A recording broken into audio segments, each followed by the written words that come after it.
Chapter 18. Where the River Goes. For a second, Lena saw the banks of the river streak by. Ahead was the opening of the tunnel, like an enormous mouth. They plunged into it and left the light of the pipeworks behind. In complete darkness, the boat pitched and rolled, and Lena, in the bottom of it, banged from side to side, gripping Poppy with one arm and grabbing with the other hand for anything to hold on to. Dune slid into her, and she slid into the boxes. Poppy was shrieking wildly.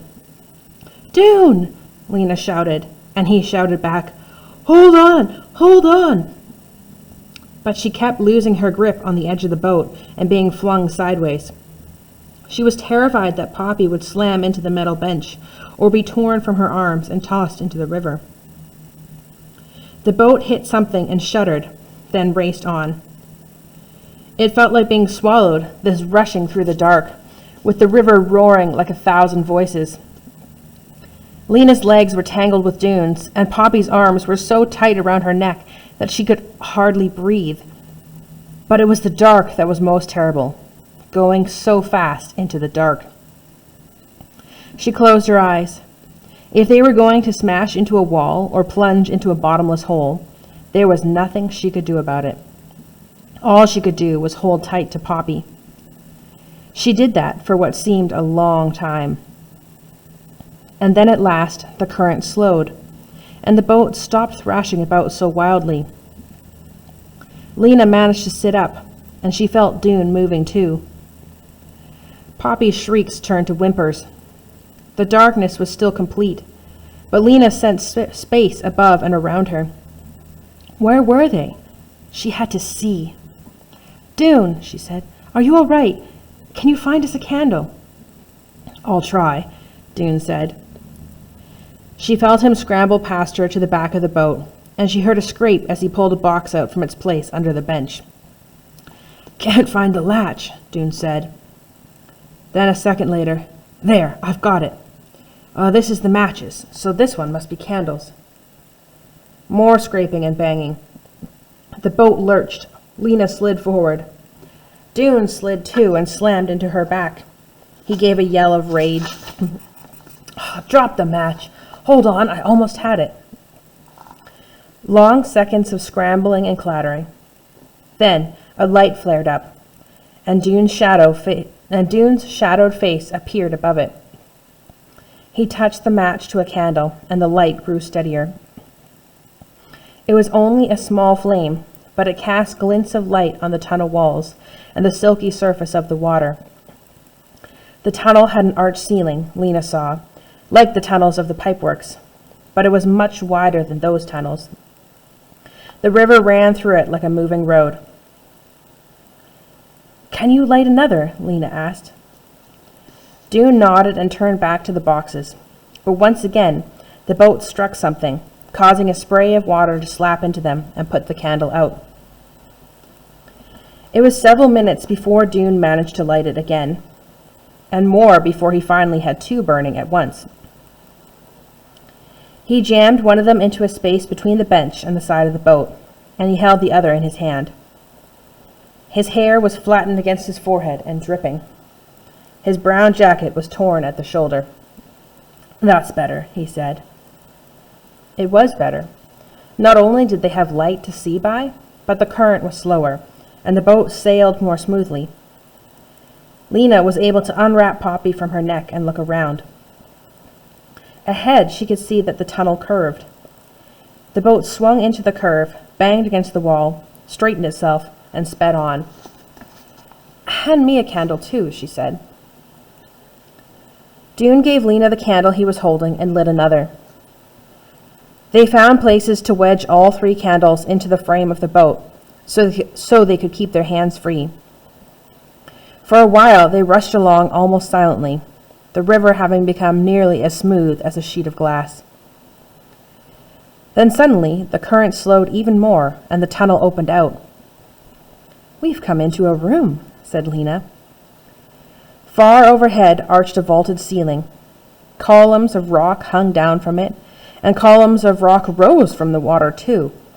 making long shadows that turned and mingled as the boat floated among them. They glimmered in the candlelight, pink and pale green and silver. Their strange, lumpy shapes looked like something soft that had frozen, like towers of mashed potatoes, Lena thought, that had hardened to stone. Now and then the boat bumped into one of these columns, and they found that they could use a paddle to knock themselves free again. In this way, they crossed the room to the other side, where again the passage narrowed and the current ran faster. Much faster. It was as if the boat were being pulled forward by a powerful hand. The water grew rough again, and splashes of spray put out their candles. Lena and Dune huddled in the bottom of the boat, with Poppy between them, their arms clasped around her. They clenched their teeth and squeezed their eyes shut, and soon there was nothing in their minds but the roll and plunge of the boat, and nothing in their bodies but the effort not to be thrown out of it. Once, the sound of the river rose to a crashing, and the front of the boat tipped downward, and they were pitched about so violently that it seemed they were tumbling downstairs. But that lasted only a few seconds, and then they were streaming onward as before. Lena lost track of time, but a while later, maybe a few minutes, maybe an hour, the current slowed. The candles they'd stuck in the boat had been knocked overboard, so Dune lit new ones. They saw that they had come to another pool. There were no lumpy columns of rock here. Nothing interrupted the wide, flat surface of the water, which stretched out before them in the flickering light from their candles. The ceiling was smooth and only about 10 feet above their heads. The boat drifted as if it had lost its sense of direction. Using a paddle to poke against the walls, Dune guided the boat around the edge of the pool. "I don't see where the river goes on," said Dune. "Do you?" "No," said Lena, "unless it's there where it flows into that little gap." She pointed to a crack in the wall only a few inches wide. "But the boat can't go there." "No, it's much too small." He pulled the boat forward. Their shadows moved with them along the wall. "Wanna go home," said Poppy. "We're almost there," Lena told her. "We certainly can't go back the way we came," said Dune. "No." Lena dipped a hand in the water. It was so cold it sent an ache up her arm. "Could this be the end?" said Dune. His voice sounded flat in this closed-in place. "The end?" Lena felt a shiver of fear. "I mean the end of the trip," Dune said. "Maybe we're supposed to get out over there."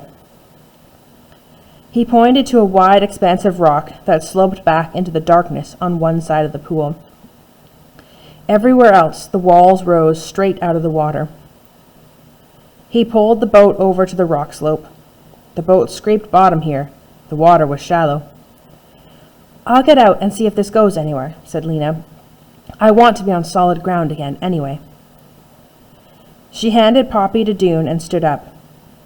Holding a candle, she put one foot over the edge of the boat and into the cold water, and she waded ashore. The way did not look promising. The ground sloped upward, and the ceiling sloped downward. As she went farther back, she had to stoop. A few yards in, a tumbled heap of rocks blocked the way.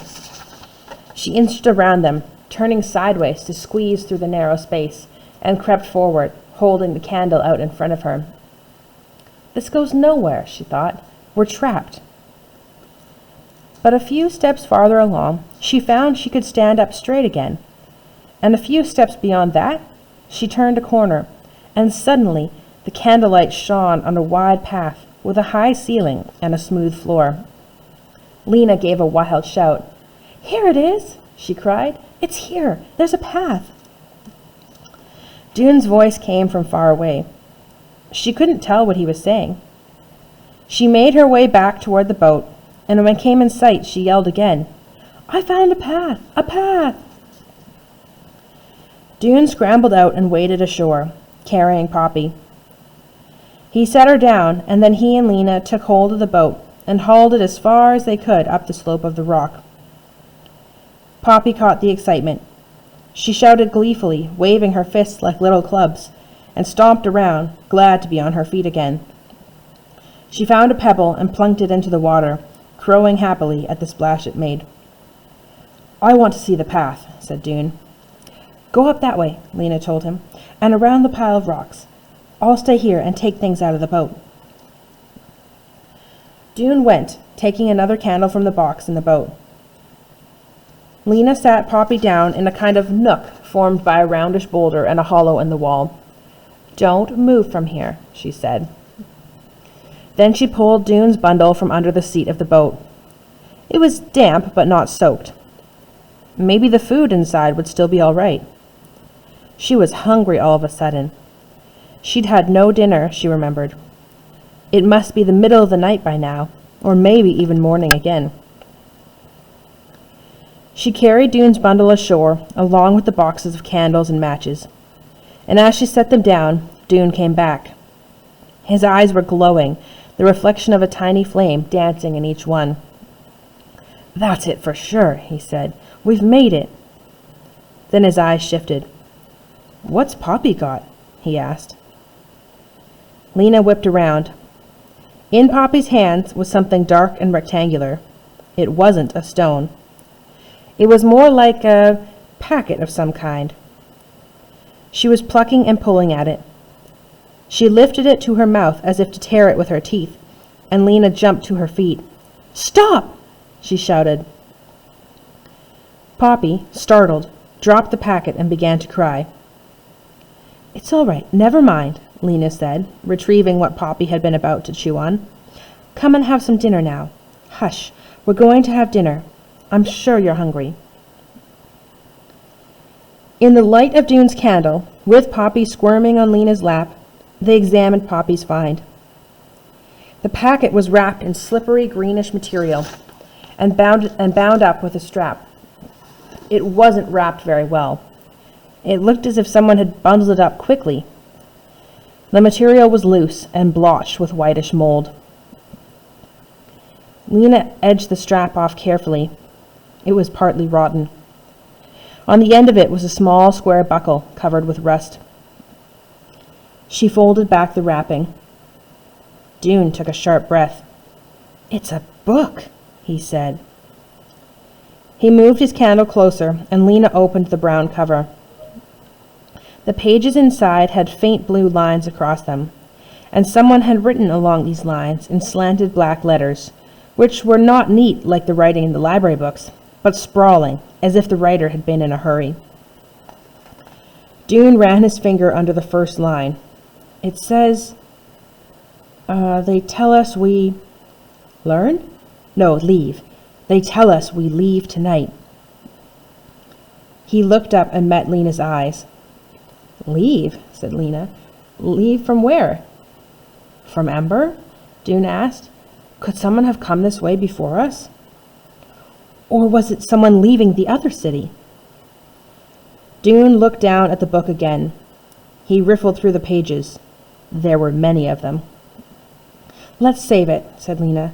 "We'll read it when we get to the new city." Dune nodded. "It'll be easier to see there." So Lena wrapped up the book again and tied it securely into Dune's bundle. They sat on the rock shelf for a while, eating the food Dune had brought. The candles wedged in the boat still shone steadily, and their light was cozy, like lamplight. It made golden shapes on the still surface of the pond. Dune said, "I saw the guards run after you. Tell me what happened." Lena told him. "And what about Poppy? What did you tell Mrs. Murdo?" "I told her the truth. At least, I hope it's the truth. I caught up with her on her way home after the singing. She'd seen the posters. She was terrified. But before she could ask questions, I just said she must give Poppy to me. I said I was taking her to safety. Because that's what I suddenly realized on the roof of the gathering hall, Dune. I'd been thinking before that I had to leave Poppy because she'd be safe with Mrs. Murdo. But when the lights went out, I suddenly knew. There is no safety in Ember. Not for long. Not for anyone. I couldn't leave her behind. Whatever happens to us now, It's better than what's going to happen there." "And did you explain all that to Mrs. Murdo?" "No. I was in a terrible hurry to get to the pipeworks and meet you. And I knew I had to go while there were still crowds in the street, so it would be harder for the guards to see me. I just said I was taking Poppy to safety." Mrs. Murdo handed her over, but she sort of sputtered, "Where and why?" And I said, "You'll know in a few days. It's all right." And then I ran. "So you gave her the note then?" said Dune. "The one meant for Clary?" "Oh!" Lena stared at him, stricken. "The message to Clary." She put her hand in her pocket and pulled out the crumpled piece of paper. "I forgot all about it. All I was thinking of was getting Poppy and getting to you." "So no one knows about the room full of boats?" Lena just shook her head, her eyes wide. "How will we get back to tell them?" "We can't." "Dune," said Lena, "if we told people right away, even just a few people, if we hadn't decided to be grand and announced it at the singing." "I know," said Dune, "but we didn't, that's all.